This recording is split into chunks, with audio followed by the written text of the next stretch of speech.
से लेकर बल्कि जन्म से पूर्व तक हम अनेक प्रकार की गलतियां करते हैं।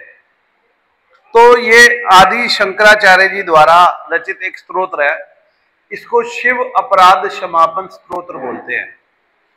मैं संस्कृत में तो इसका पढ़ नहीं सकता, मैं हिंदी में इसका अनुवाद कर देता हूं। वो कह रहे हैं, मैं जब माता के गर्भ में था, मेरा शरीर अपवित्र मूत्र मल और जठराग्नि के बीच निरंतर संतप्त हो रहा था। वहां जो दुख मुझे निरंतर व्यथित करते रहते थे, उन्हें कौन कह सकता है।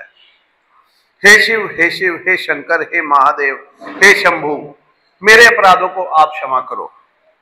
अब उसके बाद बाल्यावस्था की बारी आती है। बाल्यावस्था में मैं अत्यंत दुखों से घिरा रहा, मलमूत्र से सना रहा और निरंतर स्तनपान की लालसा रहती थी। इंद्रियों में कोई कार्य करने का भी सामर्थ्य नहीं था। अनेक प्रकार के जीव जंतु मुझे कष्ट देते थे, मुझे काटते रहते थे। बीमारियों और अनेक प्रकार के दुखों से व्याकुल होकर मैं हमेशा रोता रहता था। तब भी मुझे शंकर का स्मरण नहीं बना। इसलिए हे शिव, हे शिव, हे शिव, हे शंकर, हे महादेव, हे शंभु, अब मेरे अपराधों को आप क्षमा करो, क्षमा करो। अब युवावस्था में आकर प्रौढ़ हुआ, तब इंद्रियों रूपी विष के 5 सर्पों से डसा गया। इस कारण मेरा विवेक नष्ट हो गया। मैं पुत्र, धन और स्त्रियों के सुख में ही रम गया। उस समय भी मेरा हृदय आपके शिव चिंतन से शून्य हो गया और अहंकार और अभिमान से भर गया। अतः हे शिव, हे शिव, हे शिव, हे शंकर, हे महादेव, हे शंभु, अब मेरे अपराधों को आप क्षमा करो। अब वृद्धावस्था आ जाती है।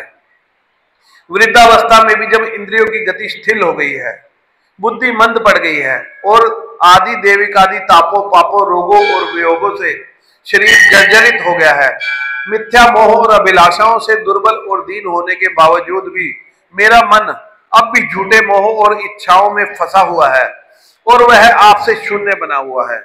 अतः हे शिव, हे शिव, हे शिव, हे शंकर, हे महादेव, हे शंभु, अब मेरे अपराधों को आप क्षमा करो। पग पग पर अति गहन प्रायश्चितों से व्याप्त होने के कारण मुझसे तो स्मार्त कर्म भी नहीं हो सकते।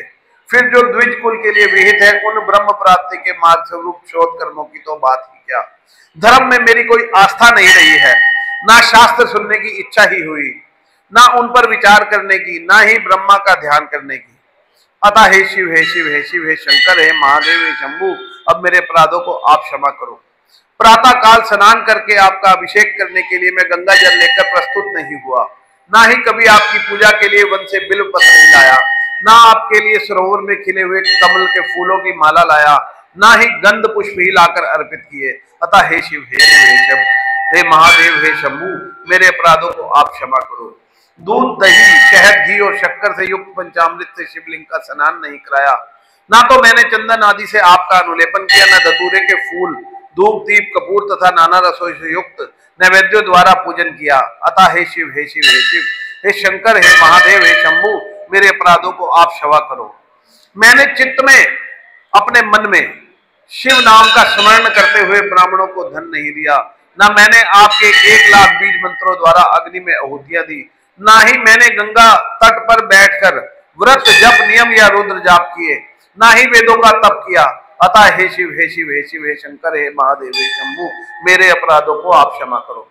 सहस्रार चक्र के कमल में विराजमान ओम प्राण रूपी वायु सूक्ष्म मार्गों के मध्य में से प्रवेश करती है और जहां जहां अंतःकरण शांत होकर पूर्ण रूप से विलीन हो जाता है, जो प्रकाशमयी और परम ब्रह्म का स्वरूप है, जो लिंग रूप है, ब्रह्म वाक्य, वेद के ज्ञाता, समस्त प्राणियों के भीतर स्थित है, उस शंकर का मैंने कभी स्मरण नहीं किया। अतः हे शिव, हे शिव, हे शिव, हे शंकर, हे महादेव, हे शंभु, मेरे अपराधों को आप क्षमा करो।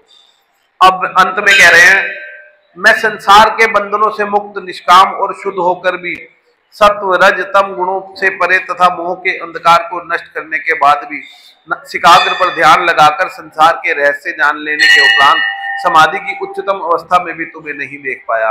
हे शंकर, मैं कलयुग के पापों से मुक्त होकर भी तुम्हारा स्मरण नहीं कर पाया। अतः हे शिव, हे शिव, हे शिव, हे शंकर, हे महादेव, हे शंभु, मेरे अपराधों को आप क्षमा करो। बोलो शंकर भगवान की।